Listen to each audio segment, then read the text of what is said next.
Hi, I'm Liam Schrader. I'm Zach Schmidt. And I'm Aiden Frazier, and today we'll be interviewing Mr. Michael Dubis. It's currently May 1st, 2018, and we're filming at Marquette University High School in room 202. Obviously you're from Milwaukee.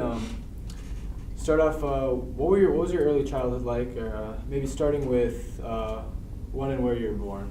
Okay, I was born in the Bayview area, south side of Milwaukee.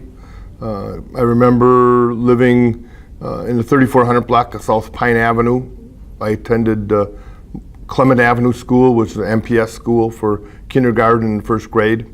And about 1965 then, my family moved to the area of Clement and Kinnickinnick, and I attended Immaculate Conception Grade School from 2nd grade through 6th grade. Alrighty. What was your family life like? Did you have siblings? I have 2 younger sisters, one that's about 2 years younger than I am, and one that's 5 years younger. So at that point in my life, the youngest was just a newborn. When you were younger, what were some of the hobbies or stuff you do around with your family in your free time? I remember I fished and hunted with my dad, even though I was 6, 7, 8 years old. I'd go out in the duck hunting boat and sit in the boat with him all day. I'd walk the fields. Sometimes it was kind of hard to see where I was. Some of the corn and grasses were as tall as I was, but whenever my dad was going out into the field or fishing or something, I was always there to go along, and he was good about taking me along. That's what I did. I remember at one point we would go on Saturday mornings in the wintertime. We'd go ice fishing up to Lake Poygan, which is on the Winnebago chain of lakes, and we'd leave Milwaukee about 3 a.m. and we'd get up there about the time the sun would come up. We'd drive out onto the lake and fish all day and come home late at night. But every Saturday we did it, so it was good fun. Yeah. In school, did you participate in any activities or sports growing up? I don't recall soccer at all when I was a little boy. I did play basketball in 5th and 6th grade while I was at Immaculate Conception. I wasn't very big. I thought about going out for football. IC had 5th, 6th, 7th, and 8th grade football. But I do recall showing up one day for signing up for 5th grade football, and the coach looked down at me and says the gear I was going to be wearing was going to weigh more than I was. And that was sort of the end of my football career right then and there. So. And so you were born in 1958, is that correct? That's correct. So around 1967 in Milwaukee were the civil disturbances going on. Do you have any personal experience, or what was it like growing up in Milwaukee around that time? Well, I do recall the summer of '67. My father was a Milwaukee police officer, and he was assigned to District 1, which was in the downtown area. We were gone on a family vacation up in the Woodruff, Minocqua area, and I remember at the end of the vacation we drove home, and when we got to the Milwaukee County line, we were greeted by the Wisconsin State National Guard, telling us that there was a curfew in place and that nobody could drive into the city of Milwaukee after 10 o'clock. And I remember sitting in the back seat watching my dad talk to the National Guardsman, telling him, well, I'm a Milwaukee police officer and I need to go to work tonight. And they sort of chuckled to themselves, if you're a Milwaukee police officer, why aren't you at work right now? And they started telling my dad what was going on in the city. In 1967, there was no mass media that was going to get us that information in the North Woods. So we didn't find out till we got home. I remember being escorted by the National Guard from the northwest corner of the county all the way to our house. They made sure we got in our house, and then my dad got changed into his uniform and went off to work. Mm-hmm. Obviously, you're only 9 years old at the time. Is that right? Yes. Did you have any recollection of kind of the issue going on in Milwaukee at the time, or that kind of sprung up the civil disturbances? I don't think the problems at the time were so much about jobs or unemployment or housing. It was more just the flat discrimination against minorities, African Americans that were doing some of the marching and demonstrating, wanting to be able to use the same restrooms, ride on the buses. It's those types of issues that were still going on in the city of Milwaukee, and that's what they were fighting for, just to be treated as equal. With your dad as a police officer, did you kind of get a sense at the time of what his job was like in Milwaukee as a police officer in the 60s? Well, my dad was normally assigned to District Number 1 desk, and he did have a riot helmet. I do recall days when he would be going off to work. The Milwaukee Police Department in 1967 did not have the weaponry and the firepower that they have today. And I remember days back then that I'd get home from school just as my dad was heading off to go to work, and he'd be carrying his regular duck hunting shotgun in a case down Clement Avenue to go to the bus. The police officers in the downtown area were told not to bring their cars down there to keep them safe, so that if you didn't put all the police officers' cars in one little spot, and somebody would go and throw a firebomb or something in there and burn them all up.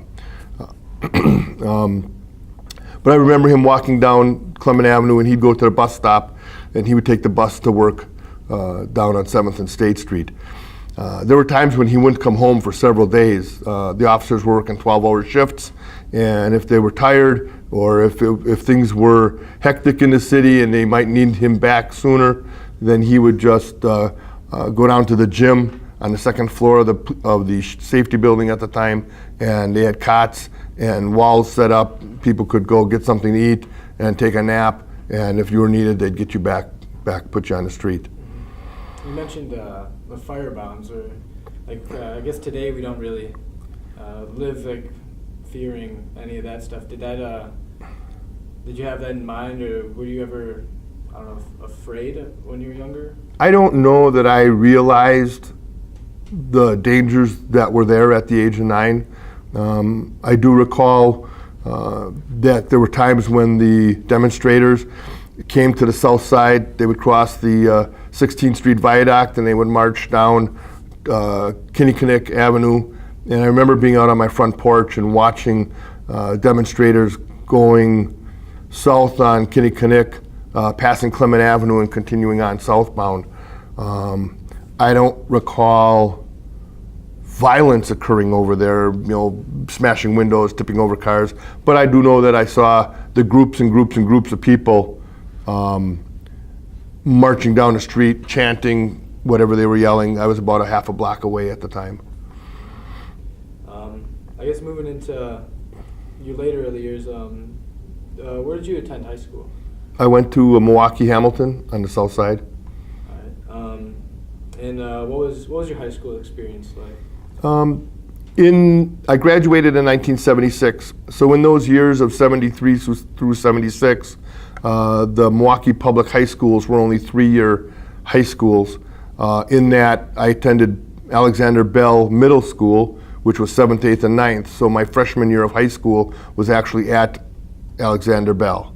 I took the same classes that you guys take today in high school, but it was at Bell Middle School. And then in 73, I got to Hamilton. I wasn't very big, and I wound up wrestling for a couple of years in high school. And how was your wrestling experience? It was a great experience. I have a great love for the sport. I had no idea. I had never wrestled before. I showed up in the wrestling room on the first day of practice, and that was the first thing I ever knew about high school or collegiate style wrestling. So I wasn't very good. But I enjoyed the athleticism of it, the struggle of it, and even today I enjoy sitting down and watching the high schoolers wrestle. After high school, what were your plans after high school?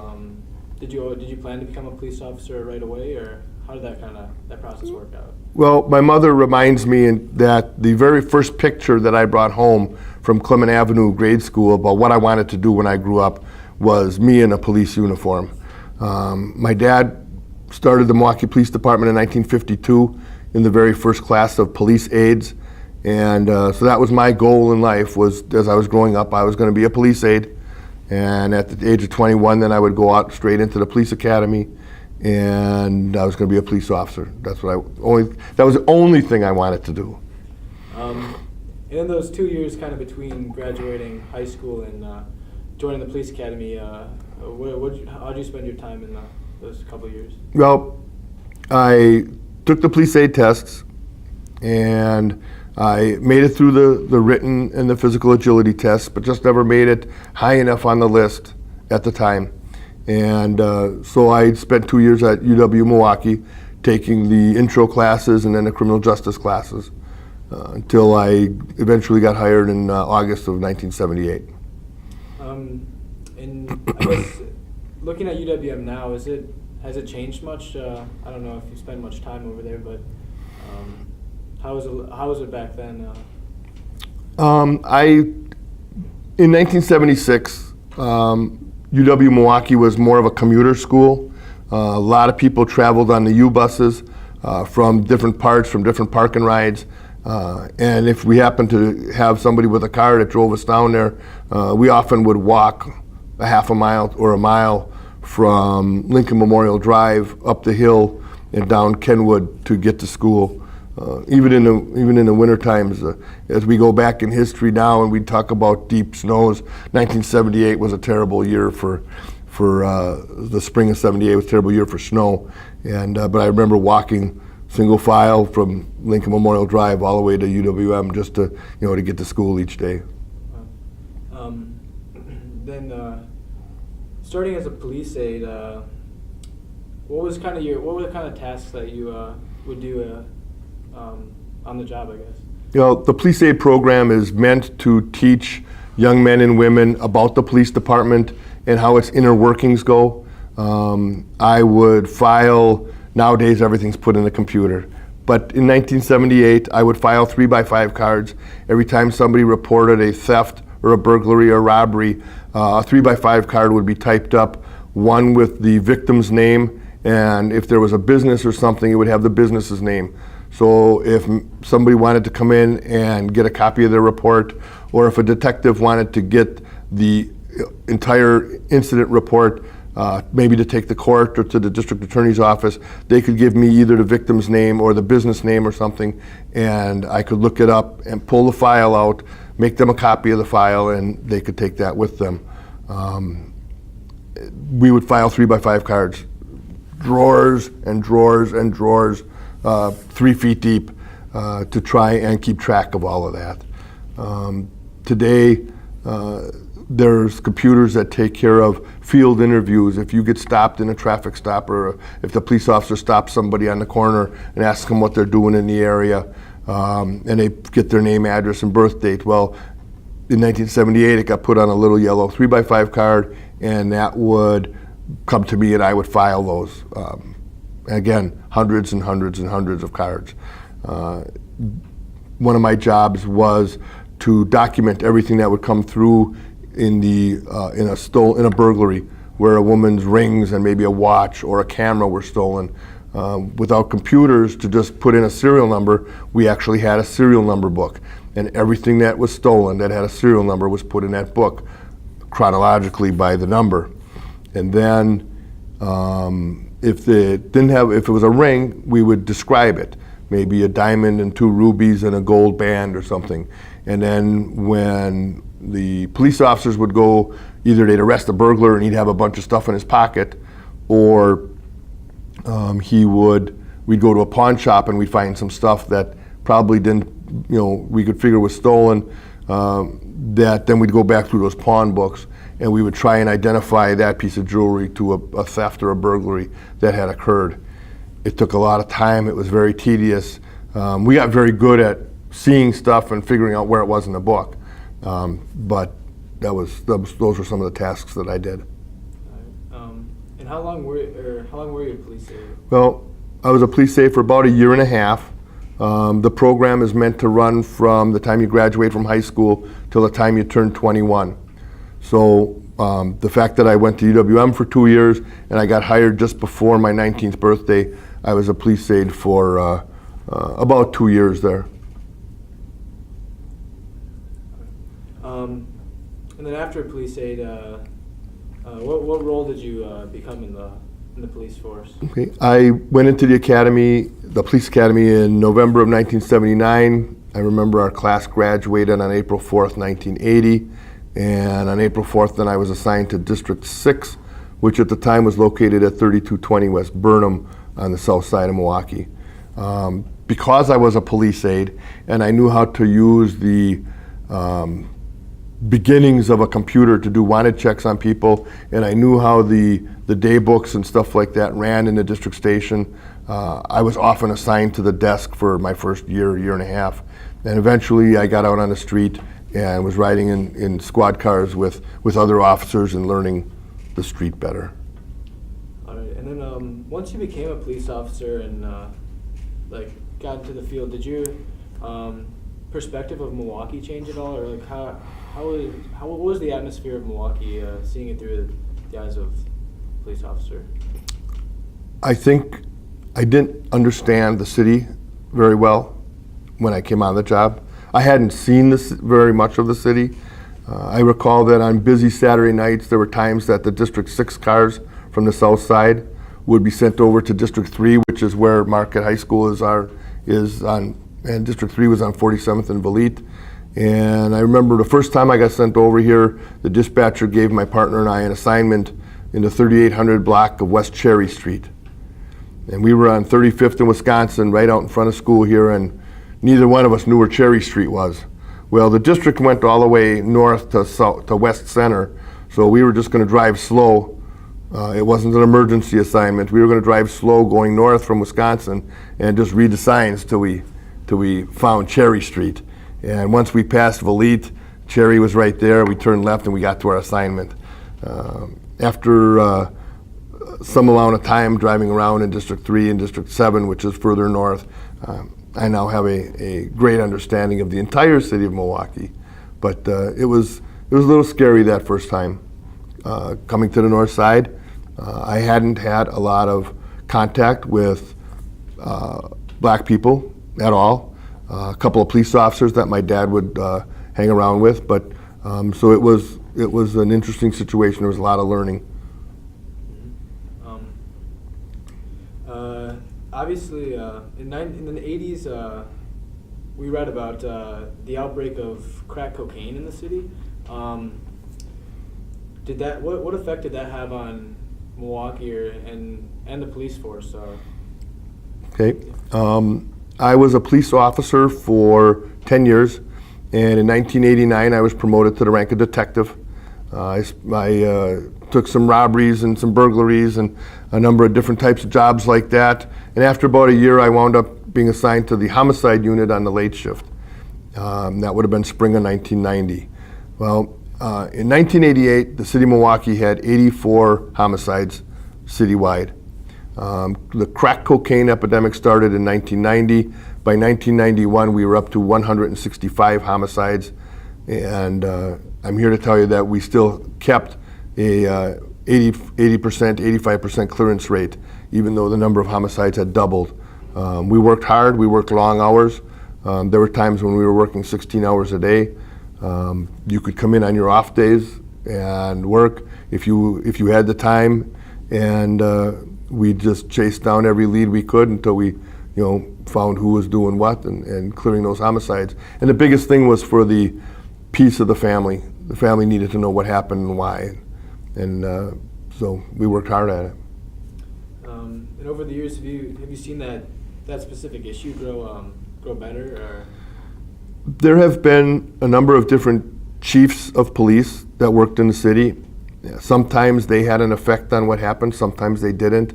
I believe sometimes it has more to do with jobs and education and income and money available for some of the people. I believe that just the overall atmosphere in the city has some control over it. I do know that depending on what the city of Chicago does has some effect on what happens in Milwaukee. Because when the city of Chicago cracks down on their gangs, some of those people flee Chicago and they come to Milwaukee. And all of a sudden our gang problems here go up. And you say, well, what happened in 1997 that all of a sudden, the number of shootings, the number of homicides went up, and nothing changed in what we saw, but it did change in Chicago. So what happened down there caused us more problems up here.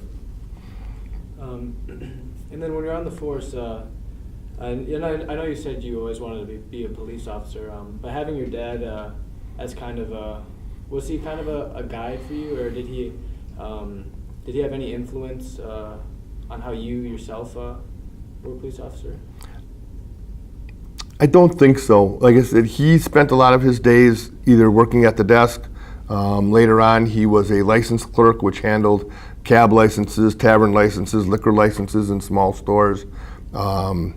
He did the gold and silver pawn detail. So whereas what I was doing in 1978 with 3x5 cards, now in the 80s, they were starting to put stuff into computers. A very, very, very generic form in 89, 90, but there was still a beginning process there. So he wasn't necessarily the officer on the street that was chasing down bad guys. I know that when he was working nights, he was at the desk. When he went day shift, he got assigned to District 3, he was on squad 36 days, and I recall stories then of him being out on the street, getting in foot chases, and going after people, and that was, I was a little older, so I remember some of that stuff a little bit better. But I think once I got there, I pretty much made my own way, other than when I would walk into a room and there'd be some older officers or older command staff people there. They'd look at me and, Mike Dubis, are you Ray's kid? And that was a whole different story then. I got treated well because of who my dad was. Yeah. And you kind of mentioned how the force kind of evolved over the time, and I was wondering, since you've been a police officer for over this span where you have this increase of technology, the internet, did that affect your job, or did it change the way things were done? Well, absolutely. It allowed us to search for information. That's what the police officers, once a crime is committed, the officers and the detectives respond to a scene, and they gather information from the victims, the witnesses, the crime scene itself. But after that original scene is done, the next thing that happens is to go back to our desks and start thinking through, if we have a victim, in my case where I spent so much time in the homicide unit, we have a dead victim here, we'll go back and we'll look at that person's past. Who has he or she been running around with? Who have they been arrested with? Who might they have been a suspect for in some other beating or shooting or robbery that somebody might want to come back and retaliate?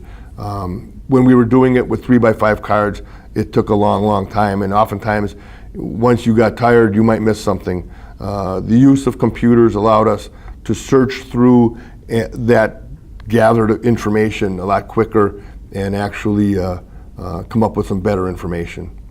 And did you see like an increase of, I don't know, or at least reduction of crime, or did technology have any specific correlation to,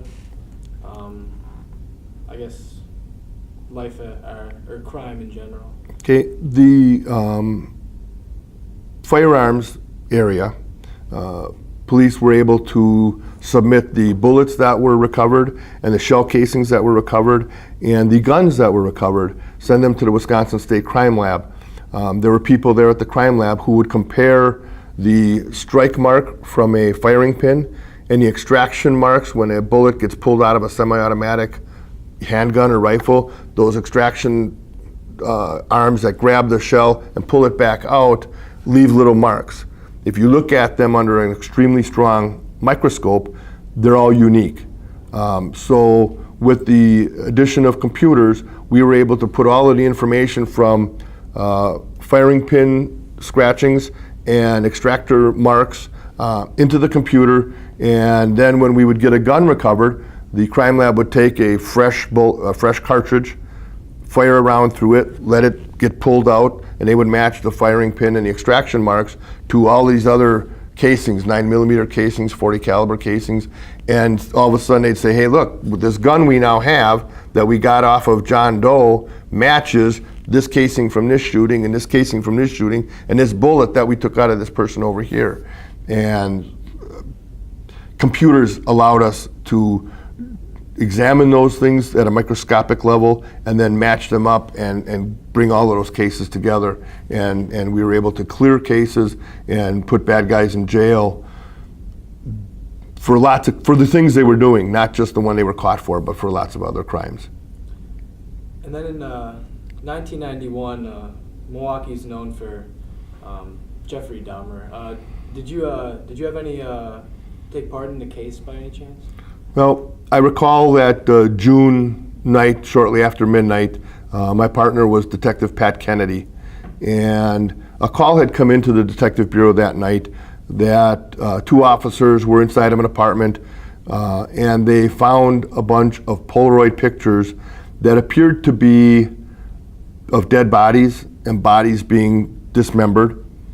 And the detective Captain Abram sent out Detective Jim DeValconaire to the apartment and says, go see what these Polaroid pictures are all about. And before Detective DeValconaire got to the apartment, the officers in the apartment had opened up the refrigerator and found a human head inside there, that of Oliver Lacey. And at that point, the officers called back and said, hey, we got this head in here. And Captain Abram came up and told Detective Kennedy and myself and Lieutenant Rosie Harrell to head up to this apartment and see what's going on up there. So there's a lot of police work that went into that whole investigation, but the three detectives that were in the apartment were myself, Detective Kennedy, and Detective DeValconaire. Detective Kennedy was quickly assigned to interview Jeffrey Dahmer, and Kennedy went downtown with Mr. Dahmer and talked to him in one of our interrogation rooms, while Detective DeValconaire and I stayed there till about 7 o'clock p.m. the next night, inventorying everything that was in the apartment. And what were your personal reactions to a case like that? Because obviously that's not an ordinary one. Okay. Jeffrey Dahmer's apartment was more like a museum than it was a horrific crime scene.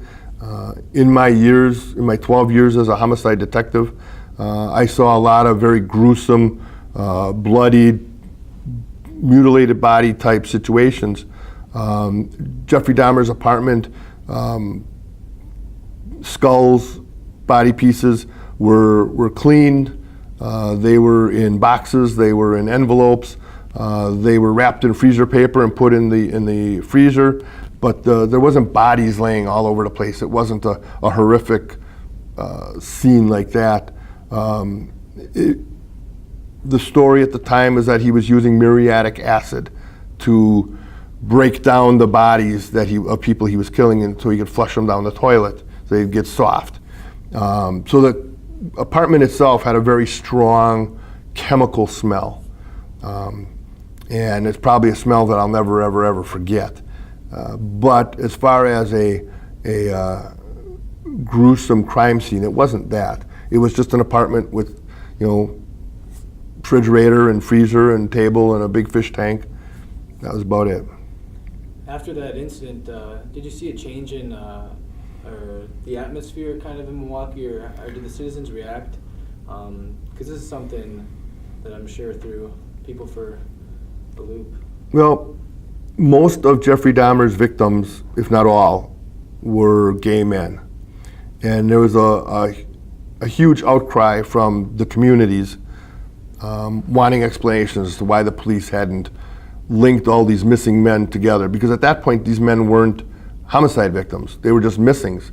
And there was a lot of expecting explanations from the police chief as to why we weren't working harder on these missing men. Keeping in mind that as we did investigate some missings, especially men that were over 21 or 25, they leave town and they go somewhere. They just decide they've had enough of Milwaukee or enough of their parents or enough of their girlfriends, and they get in a car and they drive and they leave. And 5 years later they come back and they show up and everything's good again. Well, in some of these situations that wasn't happening. And once Jeffrey Dahmer was arrested, we spent a lot of time trying to identify victims. Some of them we had body parts for, some of them we didn't. And it all went on what Jeffrey could remember. On the one hand, it was good for the families that they found some closure, that what happened to their loved one. On the other hand, the closure wasn't very good because it was a terrible ending. All right, and then the next year, a big case, the Jesse Anderson case happened. Did you have a role in that one as well? Well, I was still working midnights. So Jesse Anderson killed his wife Barbara in the early evening hours at TGI Fridays up near Northridge Shopping Mall. And when I came in that night, the story was that Jeffrey and his wife had been attacked by 3 young black males. That first day, it was my job to go out and follow up on a number of different leads pertaining to finding 3 young black males that might have been running in the area. Jesse Anderson's story didn't make much sense. The fact that he was a black belt in several different martial arts and could handle himself very well, that these 3, as he describes them, relatively small young black kids attacked him, stabbed his wife multiple times in the face, ultimately that which caused her death, and he wasn't able to do anything about it. So it didn't take long before we started looking at Jesse Anderson as a suspect in what turned out to be a very domestic violence related relationship between him and his wife Barbara. I was involved in some search warrants. I specifically remember one that I served on his car, where we vacuumed the car for any kinds of trace evidence. They found dog hair and what we thought possibly could have been human bone in the back. I think eventually it turned out to be some small pebble stones. But there was some very enlightening information that came out of the car that matched the crime scene that ultimately led us to believe 100% that Jesse Anderson had killed his wife. And after this this case as well, were people was there any reaction from the town or Milwaukee, either from the incident or the fact that he was blaming 2 African Americans for the crime, or was it a big reaction from Milwaukee? The city of Milwaukee did not erupt in protest, but I know that there were city leaders who, on the one hand, were very upset that he would enter into the stereotypical 2 black kids jumped us when he did it himself.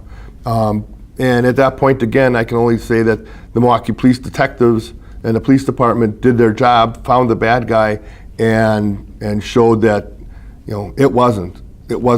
You don't have to be afraid in these parking lots. You don't have to be afraid walking down the streets of Milwaukee. Jesse Anderson was painting a very bad picture of the city, and that wasn't the truth. He was the bad person. Alrighty. I think we're gonna take a break. Just take a breather, and then we have just. So, in kind of relation to the Jesse Anderson, which was kind of a domestic violence case, you were around during the domestic violence research project. Can you tell us a little bit about that? Sure. When I graduated from the police academy, I was sent to district number 6. I spent 5 years there. And in 1985, Dr. Larry Sherman, who was a researcher from the East Coast, was traveling around the country conducting research in law enforcement, specifically into the field of domestic violence. And he had just completed one about 2 years earlier with the Minneapolis Police Department. And after they completed their research there, they looked at the way that they conducted their research, and they found some flaws in the research. The research was what it was, but they wanted to tighten up the opportunities for officers to skew the results a little bit. And so he came to Milwaukee, and we put together officers in districts 2, 3, 5, and 7.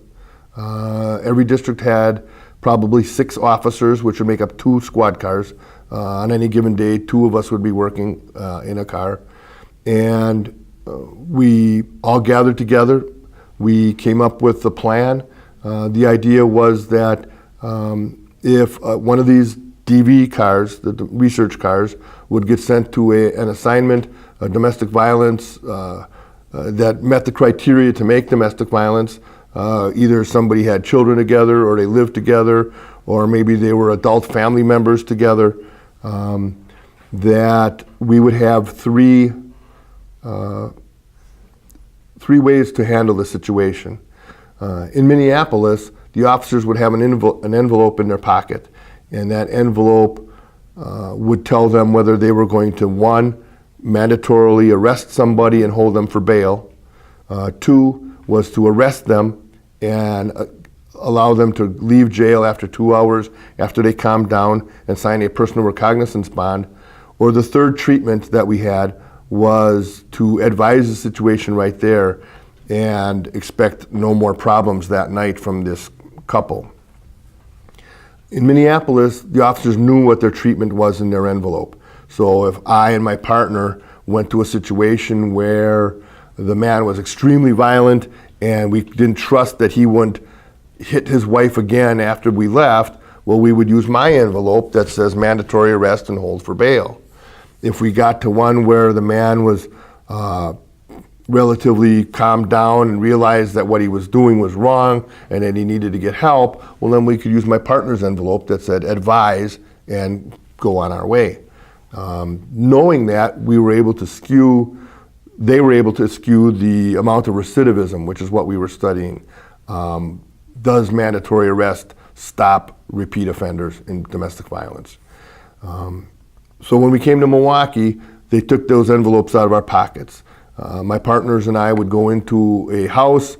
We would evaluate the situation to make sure that we could live with any one of those 3 treatment plans: mandatory arrest and hold for bail, mandatory arrest and personal recognizance sign after 2 hours, or advise the situation and go on our way. And so once we determined that we were going to use this case for the research project, we would call on the radio to the domestic violence research office, tell them the names and addresses and dates of births of our victim and our suspect and what kind of injuries we had, and then they would tell us what our treatment plan was. It was either going to be 1, 2, or 3, and you'd have to go with whatever it was. So you had to be skilled enough to talk to your victims and your suspects and get them to understand that this is the way it's going to be, and go with it. If it happened to be an advise, you better be able to make sure that you couldn't tell the man to leave. That was part of the planning into this. He was allowed to stay there if he wanted, but he had to understand there was going to be no more violence that night, or ever, hopefully. So the project went for about 1.5 years. We put in 1,200 cases. There were 400 for treatment 1, 400 for treatment 2, and 400 for treatment 3. And on August 8th, 1988, we took in our 1,200th case. And the research on the police department's part was done. The research team that came to Milwaukee to be a part of this then monitored all of those suspects and victims for another 2 years. And what they did is they were looking to see if the suspects would repeat over and over again. They looked to see if the victims would continue to be victims, maybe not with the same suspect, maybe with other suspects. And whether mandatory arrest had any influence on getting somebody to stop beating their wife, girlfriend, victim. Dr. Sherman wrote a book about it. The bottom line was that at that point in time and in history, mandatory arrest was not affecting the recidivism of these suspects. Part of it may have been the amount of prosecutions that were carried on as a result of it. I mean, we made the arrest. They went to jail that night. But whether the district attorney's office followed through with pressing charges and whether the case made it all the way into the court system or the person pled guilty to something else, that's a whole nother research project to do. But as City of Milwaukee police officers, we were very pleased with our ability to follow the directions that we got from Dr. Sherman and carry out a very successful research project for the purposes of what we were researching. That all started in '85, I said.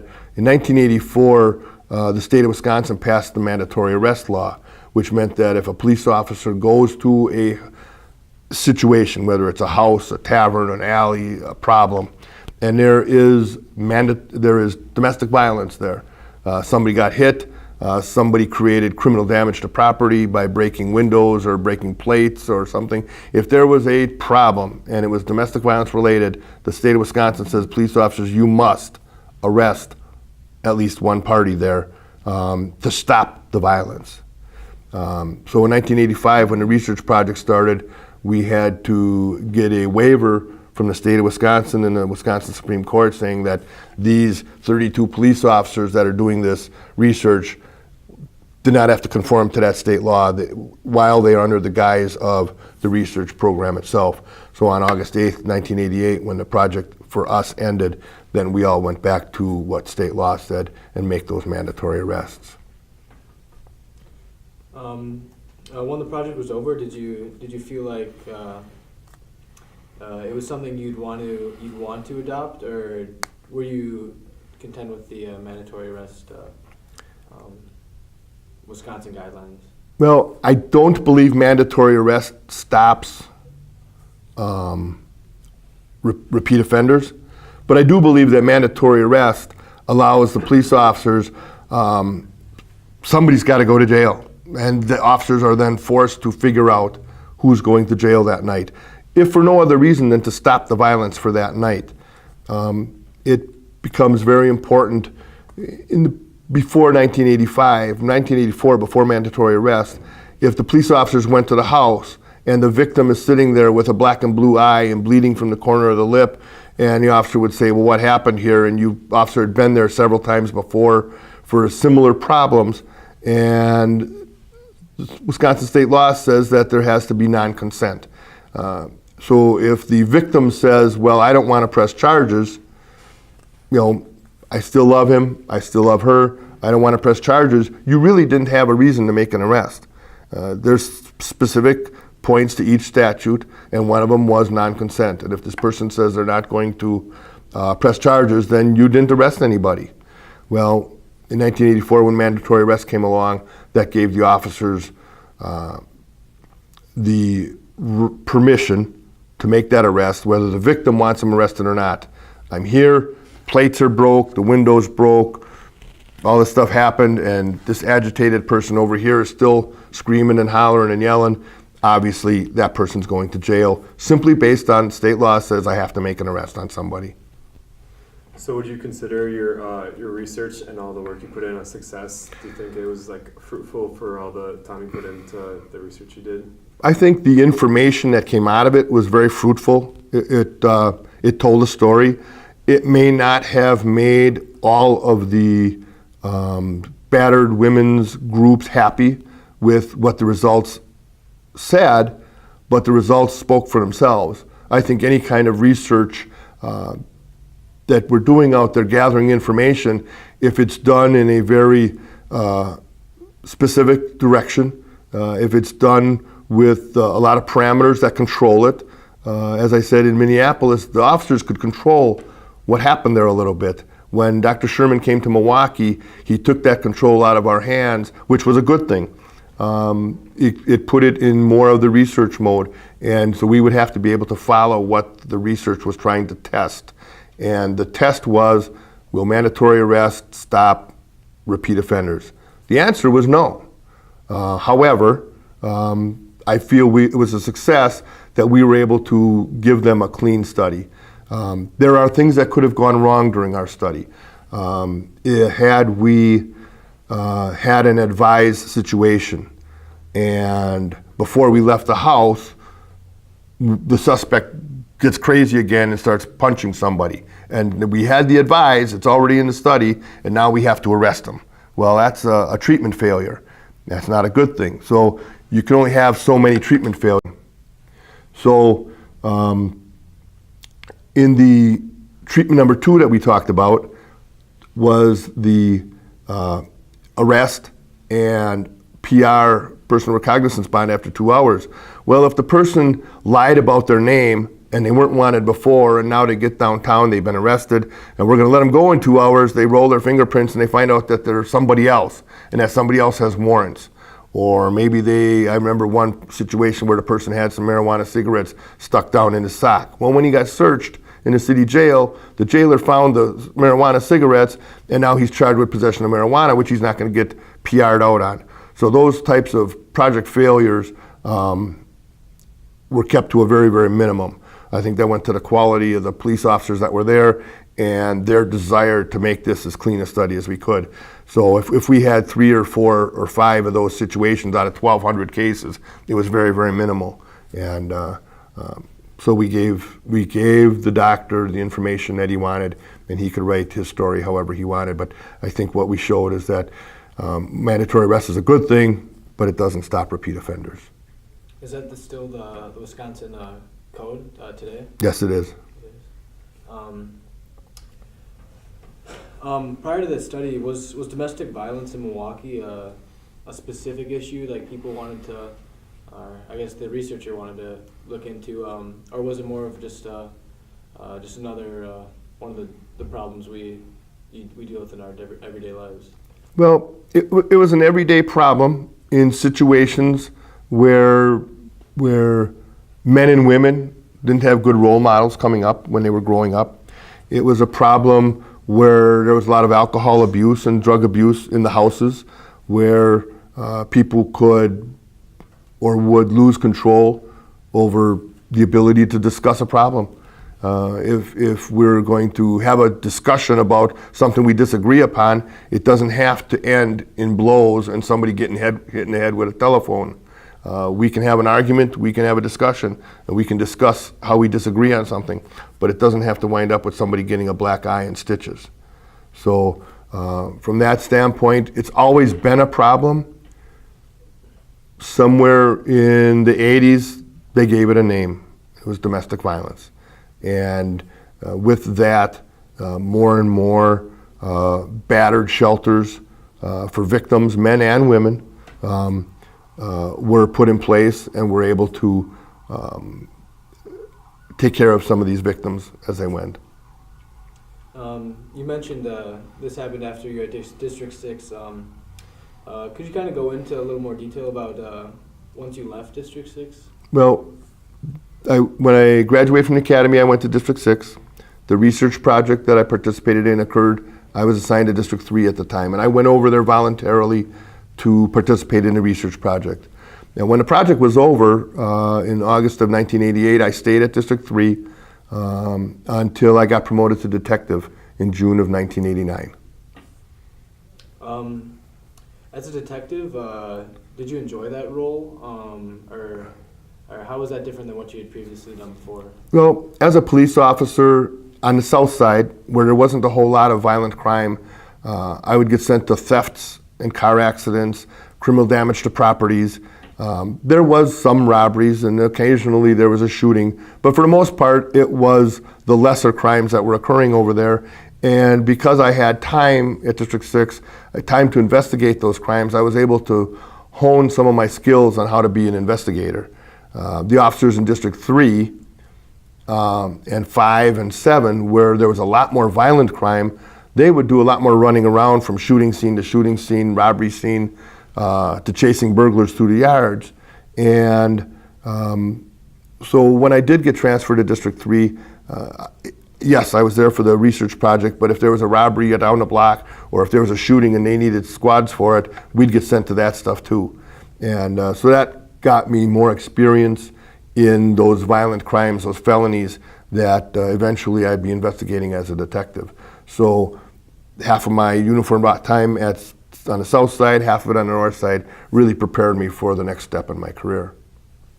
Were you ever concerned for your life as a homicide detective, or like where did you get like your sense of security in such like a dangerous, risky job? I think it's developed as a police officer does his job. There are some officers, and they're all good, but there's some officers that guide themselves to desk jobs or community service jobs. My DNA in my system just led me toward the violent stuff. Was I ever afraid? There were times when I was concerned about what was going on around me. I don't know that I was ever worried that I wasn't going to come home. In that, it didn't stop me from doing my job. You know, we went out on the street, we knocked on doors looking for homicide suspects. I recall one where we were just knocking on doors, and all of a sudden we knock on a door, and the suspect opens up the door, and he was literally 6'6" and 350 pounds. He was huge. And I'm like, well, now what are we gonna do?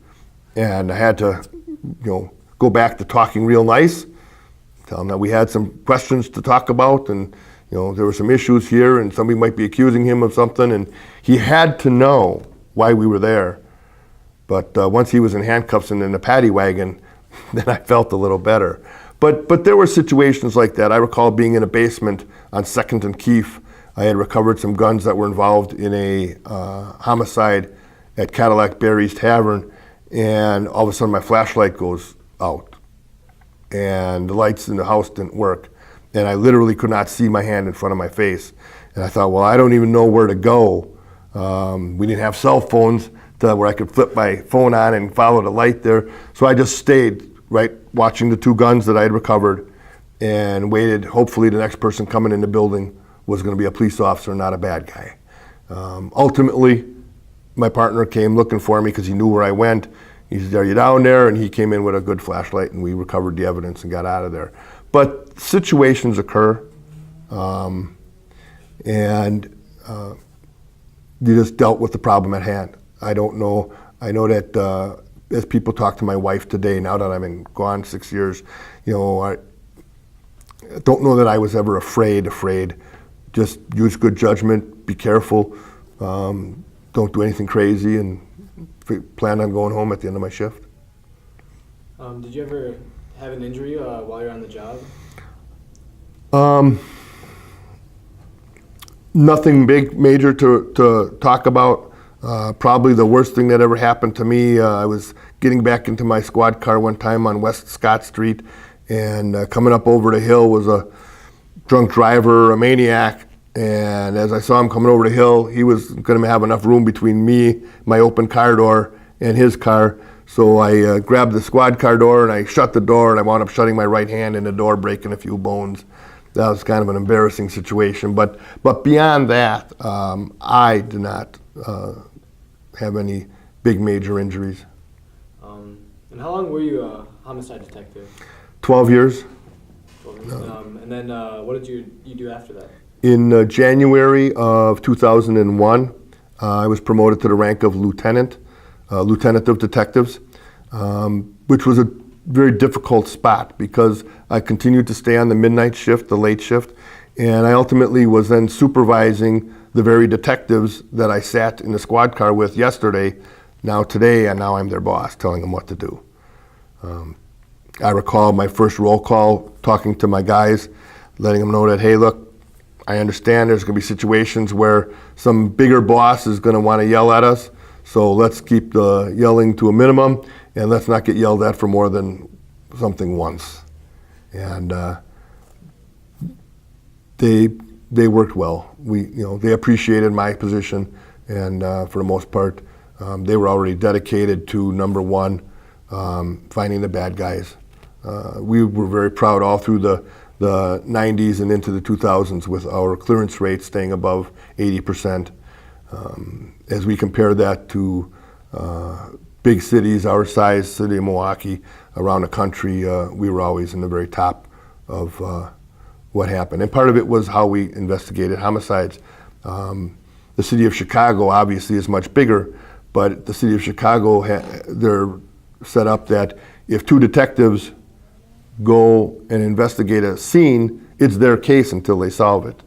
In the city of Milwaukee, we used a team approach where 2 or 4 detectives would be working. We'd go to the scene, then at 8 o'clock the next morning, we would brief the day shift. They would take all the information we had and they would investigate it for the next 8 or 10 hours.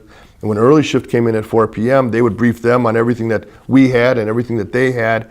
And most of our cases were solved in 48 to 72 hours. A lot of them would take longer than that, but a great majority would be done in those first 48 hours. And it was because we threw so much manpower at the case right from the very beginning. Obviously, you spent a lot of years in the police department. Were you able to kind of see like crime culture change over time or evolve? Yeah. Well, I think if we listen to different national speakers today, they have a lot of different ideas on it, and one makes a little bit of sense. If you go back to the 70s when I was growing up and you look at what was in the movie theater and what was on television, even a TV cop show when I was growing up in the early 70s, Adam 12, would put you to sleep today. It's a classic, but there's not a whole lot of excitement in it. There's no gunplay in it. Bad guys get arrested in every episode because the cops always had to win. But it was very low key. Somewhere you got into the early 80s and movies started to hit the screen like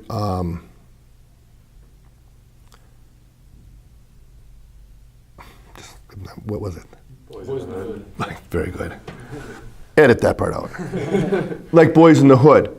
And there was a lot more violence that went along with it. You saw different ways of people holding their guns, different kinds of guns being introduced. New Jack City came along a little while after that, and everybody got shot in that movie. So what started happening is the younger generations were going and seeing these much more violent movies, and into the middle 80s, video games at home were still pretty bland. I can tell you, I played Pong when we watched a little ball go bonk, bonk, bonk, back and forth. Well, nowadays it's all real life stuff, and people can pick the kinds of guns they want to use and shooting people.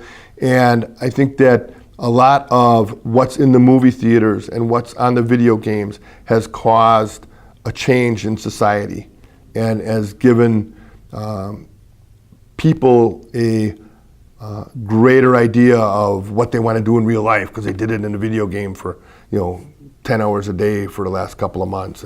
And so I think that going from the 60s and 70s when I was growing up into the 80s as a young police officer and then traveling into the 90s when crack cocaine came to the city of Milwaukee, I think there's a change all the way through here. And I think that after the drugs and the crack cocaine came, the next step was the violence in the video games and in the movies and on television and cable TV.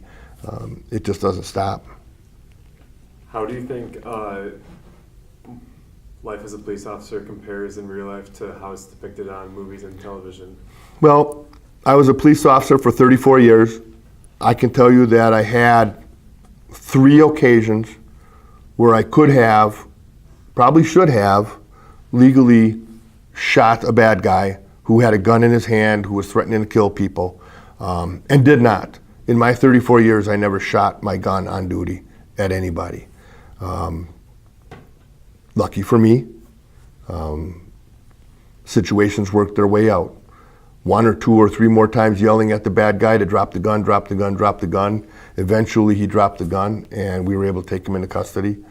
A lot of times, I would say in the 80s, bad guys weren't out looking to shoot the police. If they got into a situation where they did, it was because they were cornered, just like a wild animal. They had no other escapes, no other outs, and shooting the police officer was their escape because they had to go through that police officer to get away. Now in 2018, I think that situation's totally different. But growing up, watching how things changed, I think that that was probably one of the biggest. Yeah, I was gonna ask, afterwards, like, how were you like personally treated as a police officer? Like, do you think it's different from how today's officers are treated? I think the good people of the city of Milwaukee and the state of Wisconsin enjoy having a police officer living next door, enjoy having a police officer roll down the street, either wave to them or just know that they're watching their neighborhood for them. Didn't matter whether it was the 50s, 60s, 70s, 80s, or 90s. If you were committing crimes and doing bad things, whether it's burglaries or thefts or sexual assaults or robberies, selling drugs, whether it was marijuana, in the 70s and early 80s, it might have been teas and blues, which was a mixture of prescription drugs that would give people a high, to getting into powder cocaine and then crack cocaine and heroin. If you were doing those bad things, you didn't want to see the police, and you weren't going to treat the police good. I still have family members that are on the police department, and as we talk about things going on in 2018, they still get treated well by a great majority of the people that are out there. So Mike Dubis, being a police officer, being a detective, was always a good thing. I never got treated bad because I was a police officer. I very proudly still today wear T-shirts and sweatshirts that say Milwaukee Police on it, and I can't tell you that I've ever been treated poorly anywhere because of identifying myself as a cop. From the police side, you spent a lot of time with your fellow officers. What was kind of the morale as a unit? Did you guys enjoy each other? I think we enjoyed the banter back and forth, whether you're in a firehouse or a police department or the Department of Public Works for the city. There can be a lot of fun standing roll call or getting your shift started, getting your assignments. The police as a whole, and I've attended many leadership courses talking about police and attitudes, are complainers. Nothing's ever good enough. They never get paid enough. The district attorney's always wrong. The defense attorney's always trying to get a guilty guy off. I think part of because they see so much bad stuff, and there's always so much stuff that goes on. That's part of the nature of police work. I don't know whether it's good or bad. That's just the way it is. You find a young police officer comes on, he's going to save the world, he's going to make things right. And after he's been doing it for 10, 15 years, all of a sudden he's the guy sitting in the back of the burger stand complaining about how everything is bad. And I wanted to make a point for police officer, detective, lieutenant, Captain Mike Dubis. That never was going to be me. I would hear people grumbling and complaining, and I'd always tell them, I think if there's someplace better to go, there's other jobs out there, go take a different job. Let somebody come forward and do this job that we're doing here that wants to make a difference. That was always something that was in the back of my mind. And then after lieutenant, you did become a captain, right? Yes. Chief Haggerty came to Milwaukee and about 2004, and in July 2006, she promoted me to the rank of captain of police.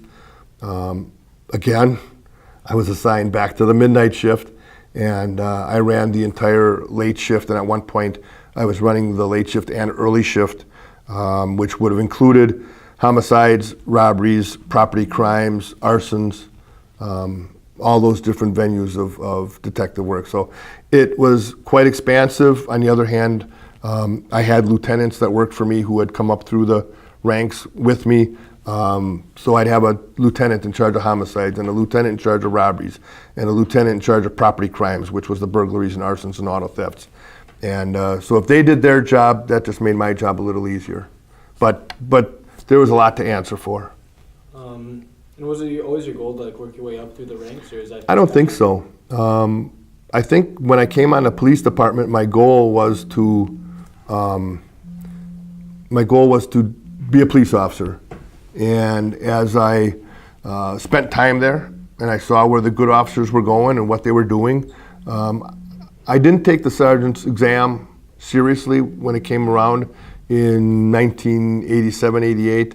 At that point, I wasn't real interested in supervising other police officers, young police officers. But when the detective's exam came around shortly after that, I thought that was where I wanted to go, and it was. It worked out well for me. That was a great career move. And then I see that you're married. Could you give us a little insight on, like, I guess your relationship, your family life, and kind of doubling it as a police officer for these 34 years? Mm-hmm. I married my college sweetheart. We met at UW Milwaukee while I was attending classes there. We raised 3 sons. Today they're 34, 32, and 29. They went to St. Greg's grade school. We thought that as my wife and I were both Catholic coming up, it made the marriage very easy. There was no changes that needed to be made there. And so it was important that we sent our sons to a Catholic grade school. And eventually they all attended Pius High School, again following in the Catholic traditions. And then the boys sort of picked their colleges.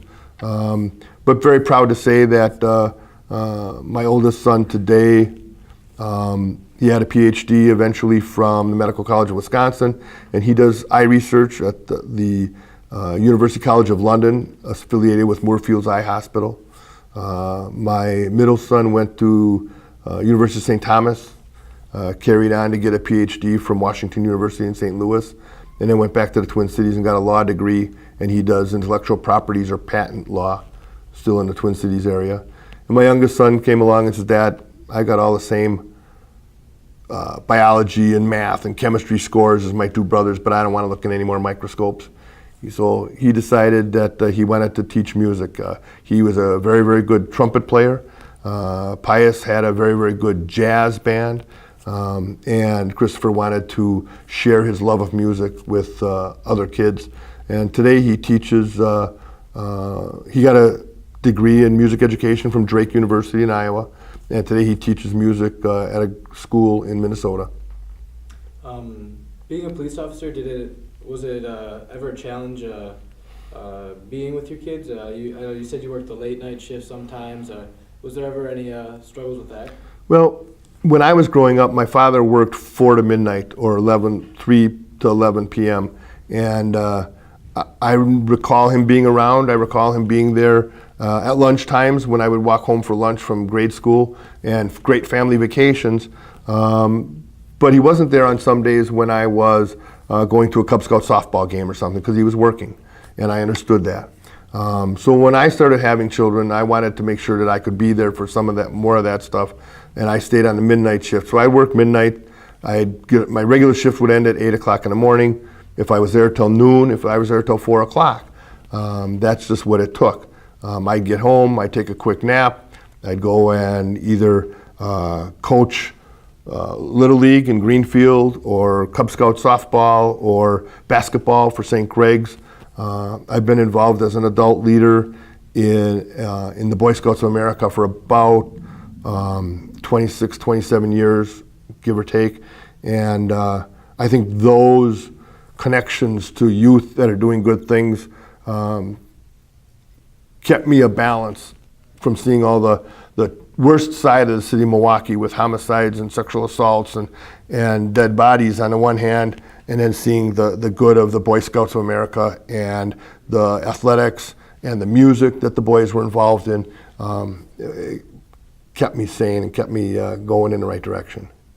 Looking at your children's childhood, how did it compare to, like, say, your own? Do you see any major differences over that time change? We spent time fishing and hunting, but I know that soccer whisked them away. Duck hunting and pheasant hunting were some of my favorite things to do with them. And once they got to the upper club levels, playing soccer in the fall and then getting into high school soccer, they were having games and tournaments and stuff. So I'd go off hunting and they were going to play soccer. I don't have a problem with that. I wanted them to do what they wanted to do, but it was definitely something that took us in separate directions. I don't know that I missed too many soccer games, but I know that they'd have practices and be traveling and stuff, and they didn't get out hunting as much as they had when they were younger. Today, two of them live in Minnesota and one's in London, and so they're not going hunting and fishing with me now either, so it's all good. You said your kids, they've moved around. What's kept you here in Milwaukee all these years? I was born here. My wife and I were both born in the Milwaukee area, raised here. All of our friends are here. Most of our family, other than our children, our family is still here in the Milwaukee area. I think it would be a challenge. Now people do it every day, but it would be a challenge to pick up and leave and say move to the Twin Cities area. I don't know but 5 or 6 people up there right now, and I'm sure it wouldn't take me long to get to know my neighbors and people on the block. But for now, we're here. We're still involved in the Boy Scouts at St. Rita's, and so that's something that we're going to continue to do. I feel like as you've obviously spent so much of your life kind of in the police loop, was it difficult retiring? I think I needed to talk myself into it for a couple of years. I always knew that day would come. I knew that with 34 years on a police department, it was time. I just needed to find a good place for myself to go. When the opportunity arose, I got a call from the captain at District 3 who was at a community meeting, and he talked to one of the vice presidents of Marquette University High School. And she talked about looking for somebody to take over and run the security department. It had been part of her job description in the past, and she was looking to have somebody else come and handle it for her. I know that they interviewed a number of people, but they were impressed with Captain Mike Dubis, and I am here today. Couple of reasons that I'm here. One is that at the rank of captain, most of the people that are still in the city of Milwaukee Police Department worked for me in one place or another. Now they're in command positions, but if there's a question that's something going on in the neighborhood, I can call one of them and get a straight answer. If we have a special function going on here, it's very easy for me to call up and say, hey, could we get a squad car to drive around and keep an eye on us while we're doing it? But that ability, being a captain, retiring, and is a good thing for me to be here. Having the police department being such like a brotherhood and like a family, I feel like at sometimes, like how you've described it, like do you still keep in personal contact with some of the people and coworkers you had? I do. I would wish I was doing more, but I do a fishing and hunting trip in October with a number of homicide detectives that worked for me in Canada. Every once in a while would just make some phone calls and see what's going on. I know that nowadays I spend more time talking to retirees than I do people that are on the job, but in the 6 years that I've been here, a lot of very capable, qualified, hardworking detectives have retired, and they're out doing other jobs. Something I wasn't sure that a homicide detective could find something out here, but Marquette High School has been a very good place to wind up. How is being a security guard at Marquette? How is it different than what you've previously done before, or in any ways? Well, I take the position that I have very seriously, in that our job as guards here at Marquette High includes the building itself, the parking lots, the cars outside, and some of the dealing with the training of the boys and staff inside the building. As you gentlemen know, the dean of students and his staff pretty much take care of the students. So if there's an issue that a guard might see or deal with in a brief moment, it gets turned over to the dean of students, and he handles that. So our job is more watching your backs, watching the teachers' backs, watching the administrators' backs. Let them do their jobs, and we're just the people that are watching out for them while they're doing their jobs. You also, I believe you're in the Near West Side Partners Association. Could you tell me a little bit about that? Sure. I represent Marquette High School at the Near West Side Partners. I'm on a safety team, So we're not necessarily talking about Marquette High School. We're talking about the Merrill Park neighborhood, the Concordia neighborhood, neighborhoods to the east of us down near Marquette University. And we talk about what we can do to improve the community, whether it's through lighting, whether it is through signage that we might put up, whether it's through cleaning up certain public spaces.